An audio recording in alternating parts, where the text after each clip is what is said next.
Bienvenue dans le podcast de l'Office de tourisme du lac d'Annecy, l'escapade sonore annécienne qui vous donne rendez-vous avec les guides conférenciers de notre ville pour mieux connaître l'histoire de notre territoire et ses visites guidées.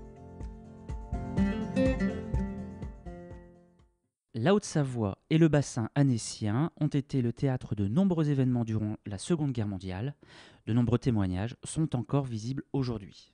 Je suis Mathias Autois et nous sommes heureux de recevoir à l'Office de tourisme du lac d'Annecy Céline Barbier-Quézel, guide conférencière agréée par le ministère de la Culture, qui va nous parler aujourd'hui donc de la thématique de la Seconde Guerre mondiale. Alors, quel est le contexte d'Annecy pendant la Seconde Guerre mondiale ? Oui, bonjour Mathias.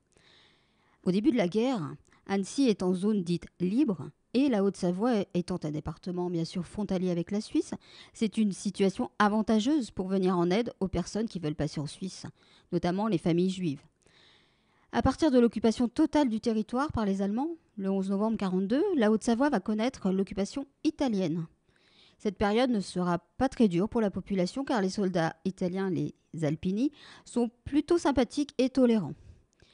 Au début de la guerre, les Annéciens sont plutôt favorables au maréchal Pétain. Ils sont très conservateurs, très catholiques. Il est d'ailleurs reçu en grande pompe sur le Paquier en septembre 1941 et acclamé par plusieurs milliers de personnes rassemblées sur ce fameux Paquier. En novembre 1942, l'invasion de la zone libre entraîne la dissolution de l'armée d'armistice. Et dès janvier 1943, la résistance armée commence aussi à s'organiser grâce notamment à l'armée secrète, futur 27e BCA, dirigé par le commandant Jean Valette d'Auzia, et embryon du futur maquis des Glières et de ses héros, parmi lesquels on va retrouver un jeune lieutenant, le célèbre Tom Morel. Cette situation va perdurer jusqu'au 8 septembre 1943, date de la capitulation italienne, qui signe le début de l'occupation allemande du département. Notre territoire, constitué de nombreuses forêts et de montagnes, va devenir propice à la clandestinité et de nombreux jeunes hommes concernés par le service du travail obligatoire, le fameux STO, vont alors affluer ici pour prendre le maquis. Et dans ce contexte, Annecy sera le théâtre de nombreux affrontements jusqu'à sa libération, le 19 août 1944, par les seules forces de la résistance unie. Alors, au-delà donc de Tom Morel, quelles sont les figures marquantes de la résistance à Annecy ? Les héros de la résistance à Annecy étaient nombreux et œuvraient dans la clandestinité pour la plupart au sein de différents réseaux.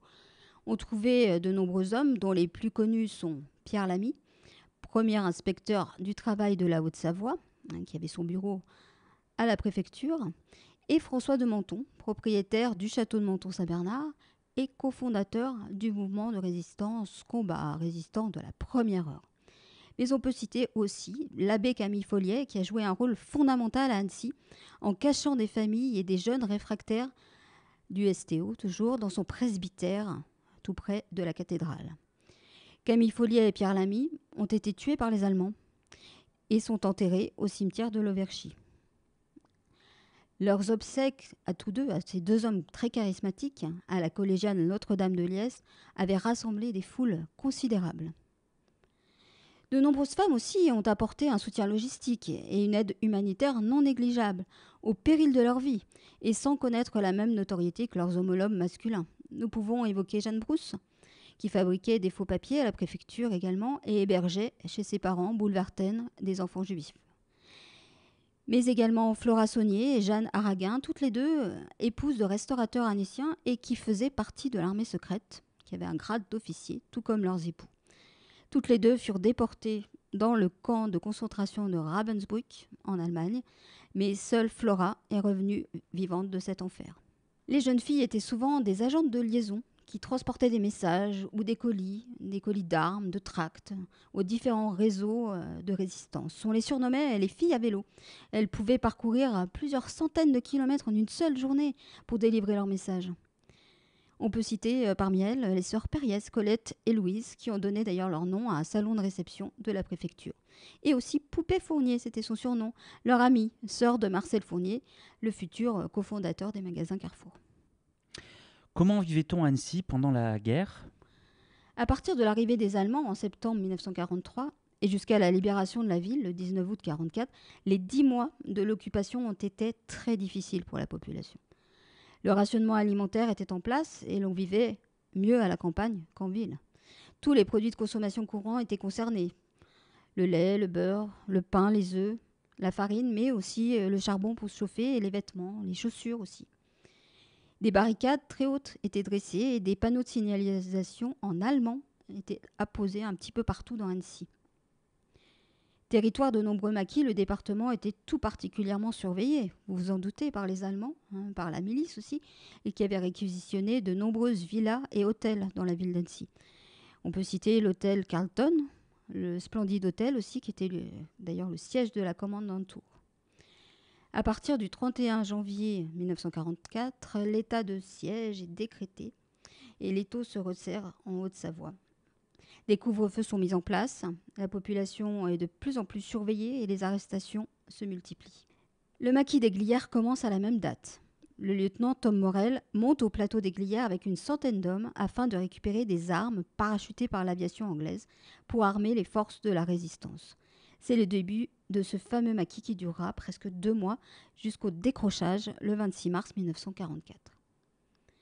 Le 13 mars 1944, à Annecy, une grande rafle a lieu dans la ville et des dizaines de personnes sont arrêtées et embarquées tout d'abord sur le bateau Le France, à l'époque amarré du côté d'Albigny.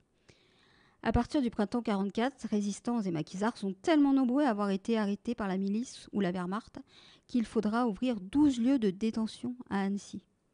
L'école Saint-François de Sales, rue de la Gare, devient la prison et le lieu de torture principal d'Annecy pour plusieurs centaines de personnes. Mais le palais de Lille aussi va resservir de prison et l'on va enfermer des maquisards dans les cachots humides du rez-de-chaussée et du monument. Certains pourront s'évader, comme par exemple Alexis Araguin, le mari de Jeanne. D'autres seront fusillés. Les plus chanceux seront libérés par les seules forces de la résistance au matin du 19 août 1944. Le 20 août, une foule en liesse célèbre ces héros et héroïnes qui défilent dans les rues de la ville et se rassemblent devant l'hôtel de ville, sur le paquier, jusque très tard dans la soirée. Où peut-on retrouver ces témoignages de la Seconde Guerre mondiale dans la ville d'Annecy ? De nombreuses plaques commémoratives, des stèles, des monuments se trouvent dans toute la ville d'Annecy. On en remarque notamment rue Jean-Jacques Rousseau, sur le bâtiment de l'Auberge du Lyonnais, tenu par Flora et Jean-Marie Saunier pendant la guerre, et qui était vraiment le QG, la plaque tournante de la résistance annécienne.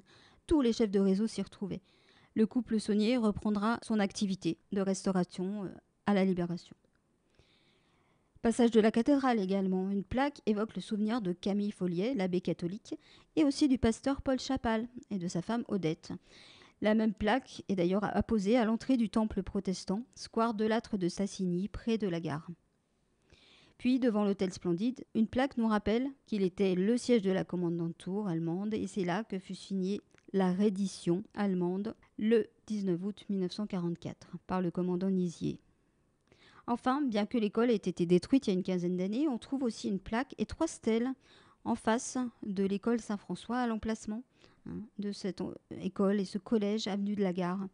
Et si vous avez l'occasion de visiter le centre d'interprétation de l'architecture et du patrimoine du Palais de Lille, vous y découvrirez aussi sur un mur une inscription non signée, écrite simplement au crayon à papier, d'un maquisard emprisonné suite au décrochage du maquis des Glières.